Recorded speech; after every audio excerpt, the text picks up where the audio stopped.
And I wanted to just take some time to go over some of the principles that we looked at last week, but a little bit more detail.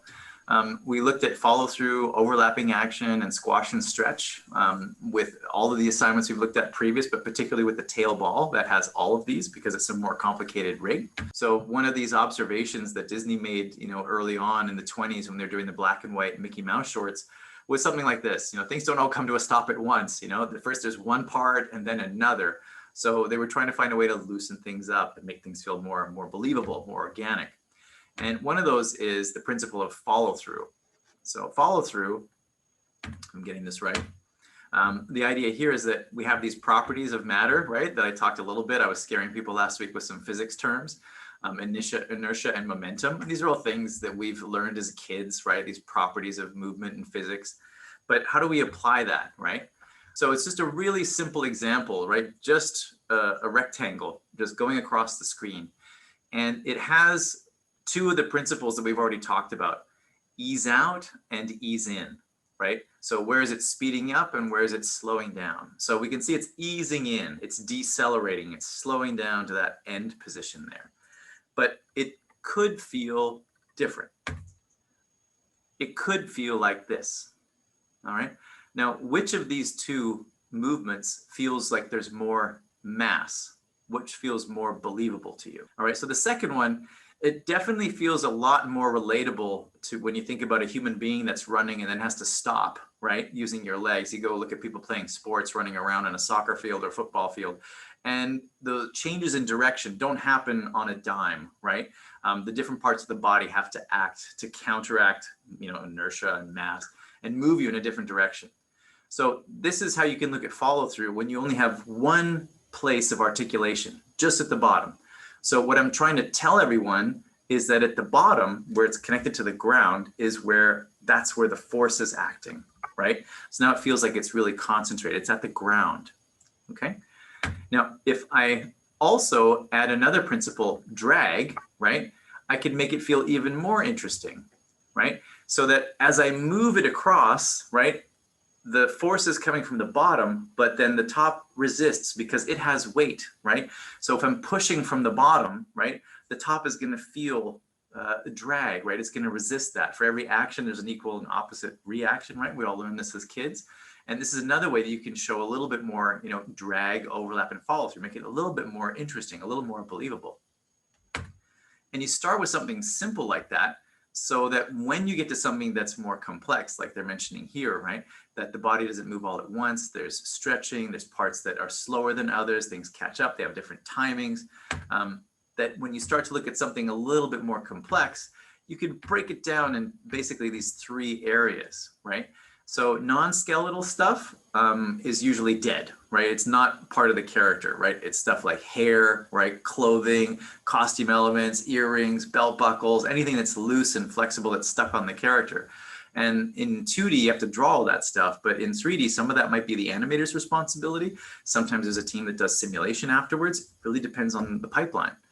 And then we got to think of overlap with the whole body, the skeletal structure. So how the body masses work against one another. The arms might be doing something different than the hips and the chest, and they work together. And sometimes they do opposite things because one thing is leading and the other elements are following. And then you have things like if you're trying to show loose flesh. So if you think of like those great shots in the first Jurassic Park film where a big dinosaur would put its leg down and it would shake, right? All that energy has to go somewhere and the legs would jiggle, right? So to try and convey that sense of weight, if you look at really heavy animals, you look at hippos and rhinos and elephants, you really see that mass, right? When that leg hits the ground, it doesn't just sit there and stop, right? This momentum and all that energy causes this stuff to move. And I wanted to again reiterate that point that, if you're going to animate a character with like a big ponytail, the last thing you would do is start with the ponytail, right? You would start with the whole character first, figure out that animation, the gesture, the drawing, the pose, before you went in and tackled the tail, because it's really easy to get it wrong, right? What I have here are two shapes of the tail that are very, very similar, but two different poses, and they both could work, right? So it's very easy to get confused if you don't plan, work in a logical way, a way that doesn't fight, right, your approach. So always get the character right first, then tackle the hair. Otherwise, you got to redo everything. Now, the idea I was showing with the rectangle This is the same idea, but now instead of just having one solid piece, I introduced the idea of flexibility. And now you can see how that relates to overlap a little bit more. So when you look at the way the cubes and the sphere are working together, they're doing very similar things, but not all at exactly the same time. So the cube at the bottom is kind of the primary thing. I'm getting that to move and then to rotate and rock back and forth. And of course that drags the other masses along. And the further they are from the base, the more time they need to overlap. It takes them longer to do the same thing because they're a further distance and there's flexibility going on there. And the easy way to kind of approach this is to use something really simple, like a straight line that you then turn into curves and plan out. So just like using gesture drawing and life drawing, you start with something simple. If you can get that wave principle working, then you got a chance to kind of tackle this and hopefully get it right, rather than drawing a lot of detail on your character. If you can get this to work, then you have a good roadmap to solving the problem.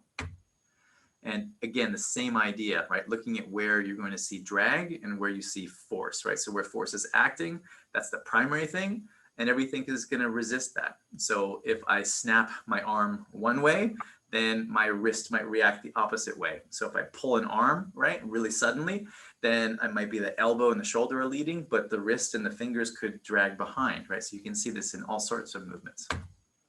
And then the difficult part, of course, is changing direction. And this is what we looked at with the tail ball last week. It's always when something changes direction that things get more complex because, again, everything is delayed. It goes down the chain.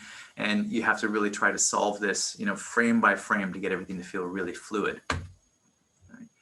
And then, of course, looking at squash and stretch, we've looked at this throughout the entire course so far. We look at a bouncing ball, right, as a really simple example, and even with the tail ball, squash and stretch.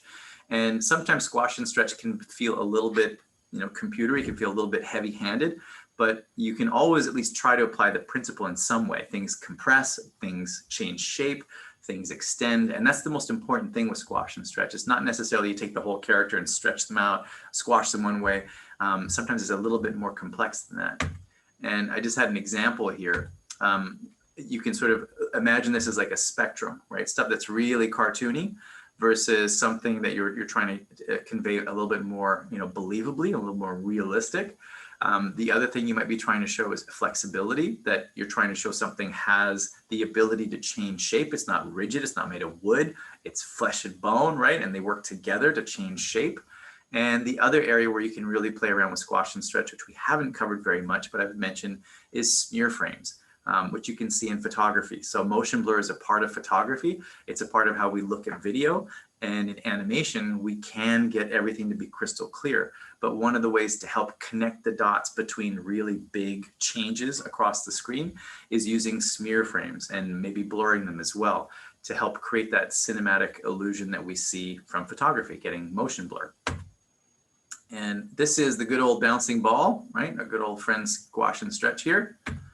And the idea of, again, preserving volume. If you take a shape, an object, a mass, and you scale it up too much in one direction, it starts to feel like it grew, not that it got squashed. So that's always the thing we're worried about is, does it feel like it changed volume? Then it doesn't feel the same, right? It doesn't feel believable anymore. And with my character here, this is an example where I did not actually change the shapes. So they're both squares and there's a circle. I didn't squash them into rectangles or ovals. Does this still feel like there's some squash and stretch? A little, right? So it's more subtle. And what I did is, if you look at the movements, it's the little lines that are connecting the cubes to each other or to the head. I'm changing that distance. So it feels like that shrinks a little or expands. So it's like they're on a little spring. So it's very subtle. I'm not squashing and stretching the cubes or the sphere, right? That circle, they stay the same shape, but I'm changing how close they get to one another or how far apart they go. So that's one way you can approach it. It's not necessarily changing the shape, but the flexible position between them, right? How that distance changes. And then version 2, this is where I really did squash the masses as well as the distance between them. And it's, again, something that you would have to sort of figure out what's going to work, right? A lot of it would depend on the style of the show. What might work for a very cartoony show wouldn't work for something that was more realistic or more believable. So, and again, this all comes down to style. And sometimes you don't know what style is until you've tried. right? Until you push something so far that it seems to break or no longer, passes that test of believability. That all depends. Again, it's usually not your job to set the style. It's usually your job to follow the style, and the director may get the animators to explore that early on. And once the style is established, then they have rules and say, look, we don't do squash and stretch that way. We try and do it more subtle. Or it's a really cartoony show and like, bring it on, please, squash and stretch like crazy. Let's see tons of smear frames. Let's really try and push this. So it's very dependent on the project. But that's the idea of the principle, right? The principle is there all the time. It's just where you apply it, right, into the degree.